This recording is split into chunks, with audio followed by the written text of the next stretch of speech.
Hello dear students, आज के इस वीडियो लेक्चर में हम चैप्टर नंबर 4 बिजनेस सर्विसेज में से वेयर हाउसिंग का कॉन्सेप्ट कवर अप करने वाले। तो इसका एक्सप्लेनेशन स्टार्ट करने से पहले मैं आप सभी से रिक्वेस्ट करूंगी कि अगर अभी तक आपने चैनल को सब्सक्राइब नहीं किया है तो प्लीज चैनल को सब्सक्राइब कर बेल आइकन बटन को प्रेस कीजिए ताकि आपको ऐसे ही नए वीडियो के नोटिफिकेशन सबसे पहले मिलते रहे।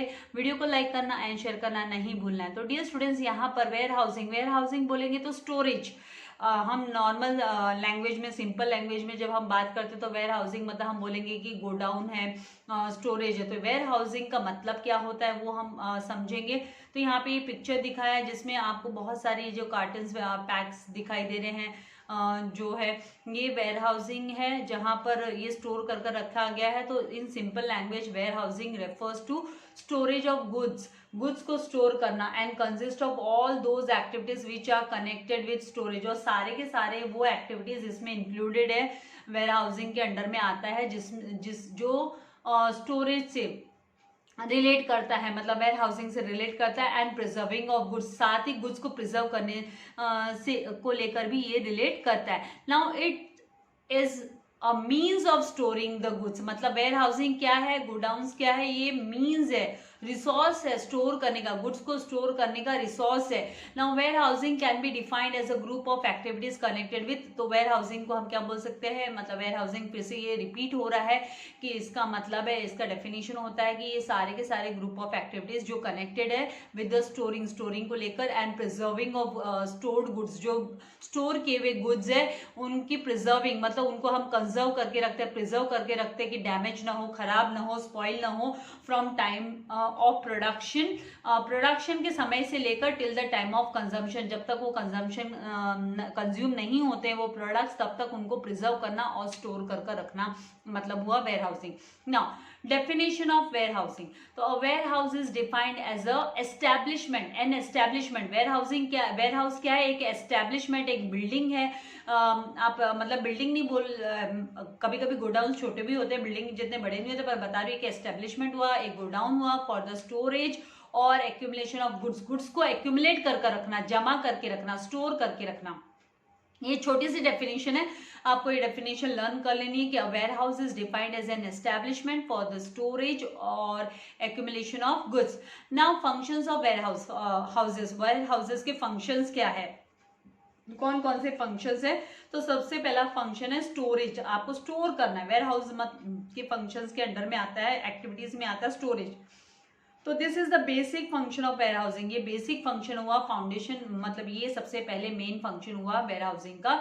सरप्लस कमोडिटीज, जो भी एक्सेस कमोडिटी है, प्रोडक्शन के बाद में जो सरप्लस कमोडिटीज होती है, गुड्स होते हैं which are not needed immediately, जिसकी जरूरत इमीडिएटली नहीं पड़ती है, कंज्यूम करने की इमीडिएटली जरूरत नहीं पड़ती है, तो उनको स्टोर करके रखा जाता है वेयर हाउसेस में, गोडाउन्स में। In simple language warehouses मतलब गोडाउन्स वर्ड्स तो आपने सुना होगा। नाउ अभी हम जनरल उसमें बोलते हैं, जब आप फ्लैट्स वगैरह में या आप बंगलो परचेस करते हैं तो वहां पे आपको स्टोर रूम कर बोला जाता है। तो store room excess commodities and goods के लिए होता है। तो यहाँ पर बिजनेस में भी वेयर हाउसेस होते हैं जो प्रिजर्व करते हैं, स्टोर करते हैं गुड्स को। They can be supplied as and when needed by the customer.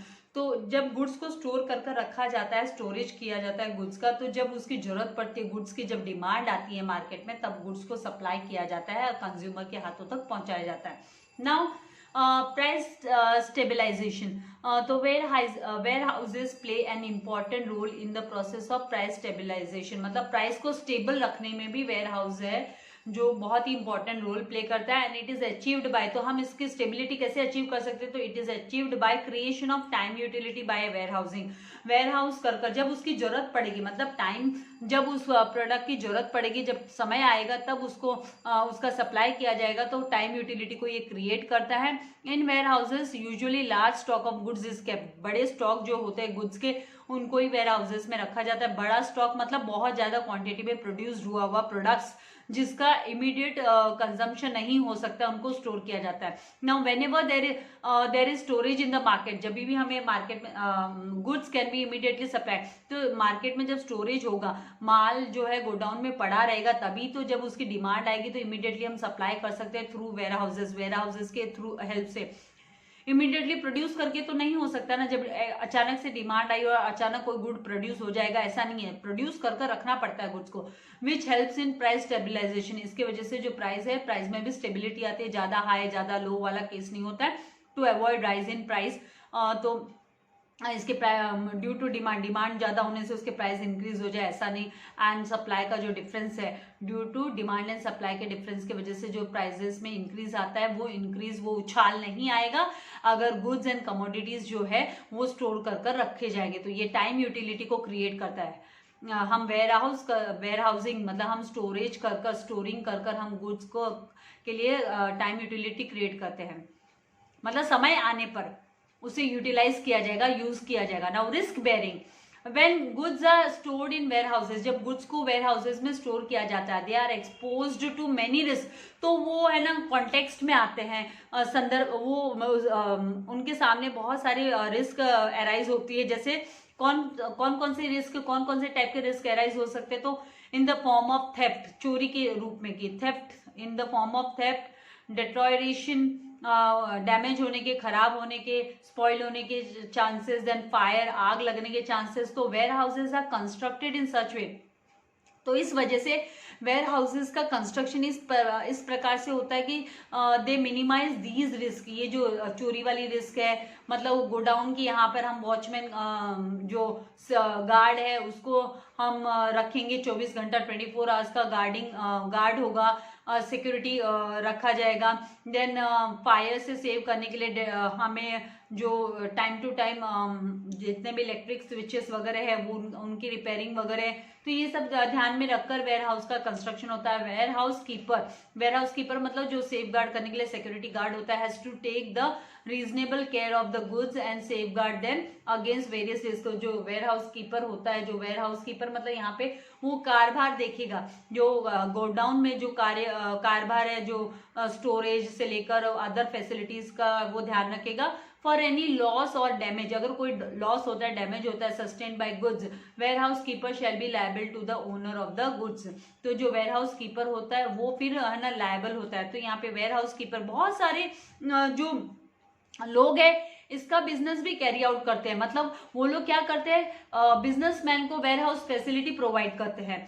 अब वेयर हाउस फैसिलिटी प्रोवाइड करना मतलब वो जो वेयर हाउस का ओनर होता है, कीपर, वेयर हाउस कीपर मतलब यहाँ पर वेयर हाउस का ओनर हम बोल सकते हैं, जो वेयर हाउस रन करने का काम करते हैं। तो अदर बिजनेस मैन होते हैं, अदर बिजनेस इंस्टीट्यूशंस होते हैं, वो क्या करते हैं, अपने गुड्स को वहां पर स्टोर कर रखते हैं। तो वो स्टोरेज के समय अगर कोई रिस्क हो जाती है, कोई फायर ब्रेकआउट हो गया या कोई चोरी हो गई, तो इसका जवाबदार जो होता है वो वेयर हाउस कीपर होता है।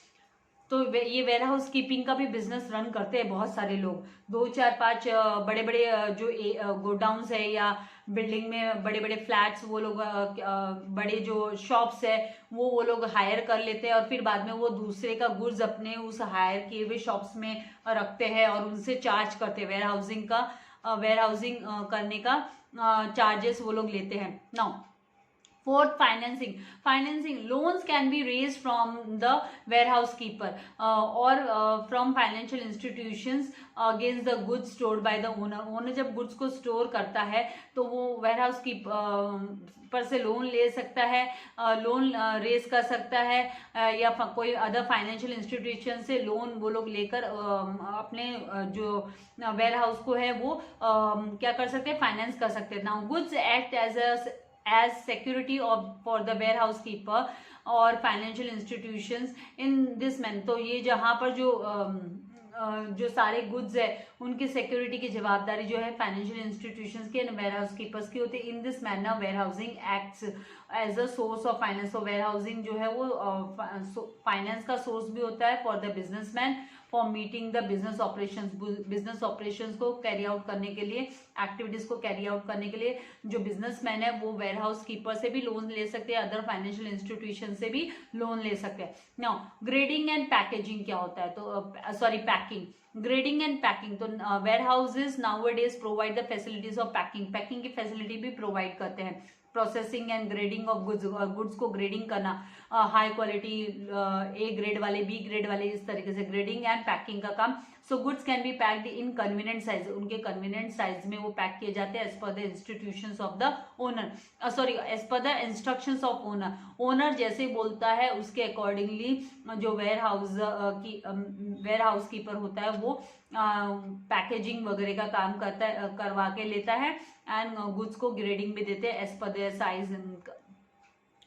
नाउ ट्रांसपोर्टेशन, तो warehouses can provide transportation facility to bulk depositors, जो भारी डिपॉजिट करते हैं उनके लिए वो लोग है ना ट्रांसपोर्टेशन की फैसिलिटी भी प्रोवाइड करते हैं। It collects goods from the, तो क्या करता है मतलब डिपॉजिटर्स मतलब यहाँ पे क्या हुआ, जो ज्यादा स्टॉक प्रोवाइड करेगा वेयर हाउस कीपिंग के लिए, तो यहाँ पर it collects goods from the place of production के प्लेस से जहाँ पे गुड्स प्रोड्यूस हुए वहां से लेकर also send goods to the place of delivery. तो जो वेयर हाउस कीपर होता है, वेयर हाउसेज हमें जो फैसिलिटी प्रोवाइड करते हैं वो ये फैसिलिटी की प्रोडक्शन प्लेस से वो गुड्स जो है स्टोर रूम तक आने तक, मतलब स्टोरेज कर लेने से उस गुड्स की डिलीवरी जो है वो ओनर की रिक्वेस्ट पर वो लोग उस जगह तक पहुंचाते हैं जहां पर उसका कंजम्पशन होने वाला है, जहां पे रिक्वायरमेंट है।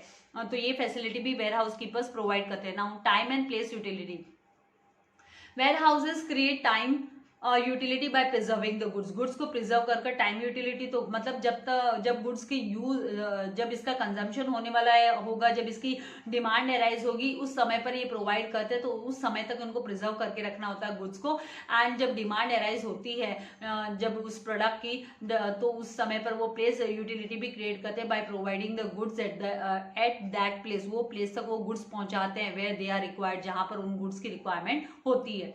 नाउ प्रोसेसिंग, तो certain commodities are not consumed in the form they are produce, तो कभी कभी क्या होता है कुछ प्रोडक्ट्स ऐसे होते हैं वो जिस कंडीशन में प्रोड्यूस हुए हैं तो उस फॉर्म में, उस कंडीशन में उसका कंजम्पशन नहीं होता है, तो उसमें कुछ प्रोसेसिंग करनी पड़ती है। जैसे कि processing is required to make them consumable, उनको कंज्यूमेबल बनाने के लिए, मतलब उनको यूज में लाने के लिए, यूजेबल कंडीशन में लाने के लिए उनकी प्रोसेसिंग करना जरूरी होता है। For example paddy is polished, तो जो राइस पैडीज होते हैं उनको पॉलिश किए जाते हैं। Then fruits are ripen, fruits को पकाकर उनको तैयार कर फिर गोडाउन से मार्केट तक पहुंचाया जाता है। तो sometimes warehouses undertake such activities also on behalf of the owners, owner की बिहाफ पे ये एक्टिविटी भी वो कैरी आउट करते हैं। तो इस तरीके से ये सारे फंक्शंस हुए वेयर हाउसेज के। अभी types of warehouses, there are various types of warehouses, अलग अलग प्रकार के टाइप्स के वेयर हाउसेज है। वेयर हाउसेज के वेरियस फॉर्म्स है, यहाँ पर हम 7 forms of warehouses study करने वाले हैं। तो बस सबसे पहला फॉर्म है private warehouses. Private warehouses में क्या होता है, the private warehouses are owned and operated, मतलब ये वाला जो वेयर हाउस है इसको ऑपरेट और ओन जो है वो बिग मैन्युफैक्चरर्स करते हैं, बड़े बड़े मैन्युफैक्चरर्स का एंड मर्चेंट्स जो होते हैं, बिजनेसमैन होते हैं, to fulfil their own storage needs, अपनी खुद की स्टोरेज नीड्स को पूरा करने के लिए उनका प्राइवेट वेयर हाउसेज भी होता है। ऐसा नहीं है, बड़े बड़े बिजनेस यूनिट्स है जिनको किसी वेयर हाउस कीपर की जरूरत नहीं पड़ती है, वो अपने गोडाउन्स खुद मेंटेन रखते हैं। तो big business firms which need large storage capacity, जिनके लिए लार्ज स्टोरेज कैपेसिटी की जरूरत होती है on a regular basis, and who can afford money, और जो पैसा भी अफोर्ड कर सकता है मैनेज करने के लिए स्टोरेज फैसिलिटीज को, तो construct and maintain their private warehouses, तो अपने प्राइवेट वेयर हाउसेज बनाते हैं, कंस्ट्रक्ट करते हैं और फिर वो वहां पे सिक्योरिटी गार्ड वगैरह रख देते हैं। तो अ बिग मैन्युफैक्चरर और wholesaler may have a network of his own warehouses, उनका खुद का वेयर हाउसेज का नेटवर्क होता है। नेटवर्क होना मतलब चेन, बहुत सारे वेयर हाउसेज जहाँ पे उनको अलग अलग पार्ट्स में जरूरत है वहां उनका खुद का वेयर हाउसेज होता है in different parts of the country. Now second है पब्लिक वेयर हाउसेज। तो पब्लिक वर्ड ही आपको बताता है कि ये पब्लिक इन जनरल, तो public warehouse is a specialised business establishment हो गया दैट प्रोवाइड स्टोरेज की फैसिलिटी। तो ये है ना स्टोरेज की फैसिलिटी प्रोवाइड करते हैं अदर बिजनेसमैन को, स्मॉल स्केल पे जो बिजनेस रन करते हैं उनके माल को, उनके प्रोडक्शन को स्टोर कर रखते हैं till the time of requirement to the general public for certain charge. Now certain charges पे, कुछ चार्जेस ये मिनिमल चार्जेस चार्ज करते हैं और ये फैसिलिटी प्रोवाइड करते हैं वेयर हाउसेज की। It may be owned and operated by an individual, इसको एक इंडिविजुअल बंदा ओन कर सकता है, ऑपरेट कर सकता है, या फिर कोऑपरेटिव सोसाइटी भी ओन करती है। तो it works under a licence from the government के से लाइसेंस लेना पड़ता है in accordance with the prescribed rules and regulations, as per the prescribed rules and regulations government से लाइसेंस लेना पड़ता है। So these public warehouses provide storage facility to small manufacturers, जैसे मैंने अभी आपसे कहा स्मॉल स्केल जो बिजनेस रन करते हैं, मैन्युफैक्चरर्स होते हैं, ट्रेडर्स होते हैं, वो लो कॉस्ट पे वो लोग अपना जो गुड्स है वो स्टोर करवा कर रख सकते हैं वेयर हाउस कीपर के पास। ये मतलब ये दोनों बंदे अलग अलग हो गए यहाँ पे, business and warehouse keeper both are different. Now these warehouses are well constructed and guarded round the clock, पूरे 24 घंटे इनकी गार्डिंग होती है, मतलब सेफ गार्ड करने के लिए सिक्योरिटी रखे जाते हैं to ensure the safe custody of the goods. Now public warehouses are generally located near the junctions of railway, railway के आसपास होते हैं, हाईवेज के यहाँ पर होते हैं, वाटरवेज के यहाँ पर ये जो पब्लिक वेयर हाउसेज है ये एस्टैब्लिश रहते हैं।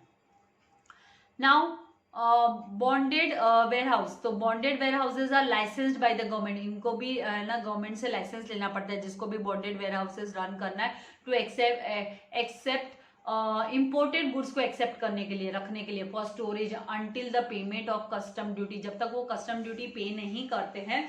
तो ये ऑलमोस्ट ये डॉकयार्ड्स के नियर बाय होते हैं ये warehouses. So these warehouses work under the control of custom authorities, तो ये वेयर हाउसेज कस्टम अथॉरिटीज के अंडर में काम करते हैं। तो द वेयर हाउस कीपर जो होता है is required to give an undertaking, और अंडरटेकिंग का मतलब बॉन्ड उसको साइन करना पड़ता है, that will not allow the goods to be removed without the consent of the custom authorities. तो यहाँ पे एक बॉन्ड साइन होता है कस्टम अथॉरिटीज के साथ में, जो वेयर हाउस कीपर है वो बॉन्ड को साइन करता है कि भाई आप जब तक परमिशन नहीं दोगे, आपका कंसेंट नहीं रिसीव होगा, परमिशन नहीं रिसीव होगा, तब तक यहाँ पर जो गुड्स पड़े हुए उनको रिलीज नहीं किया जाएगा।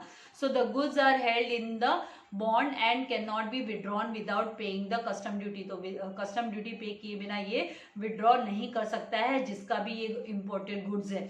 So if N importer is unable और अनविलिंग टू पे कस्टम ड्यूटी, अगर कोई इम्पोर्टर मना कर देता है, पे नहीं करता है जो कस्टम ड्यूटी है, immediately after the arrival of goods arrive होने के बाद, जब इंपोर्ट होकर गुड्स आ जाते हैं कंट्री में, आ जाते हैं ओन कंट्री में, तो उस समय पर अगर पे नहीं करता है तो ही can store the goods in a bonded warehouse, तो वो बॉन्डेड वेयर हाउस में गुड्स को स्टोर करके रख सकते हैं, और जब वो पेमेंट करेंगे कस्टम ड्यूटी वाले को, कस्टम अथॉरिटीज को, तो फिर वो अपना जो गुड्स है विड्रॉ कर सकते हैं। कभी कभी क्या होता है कि ये जो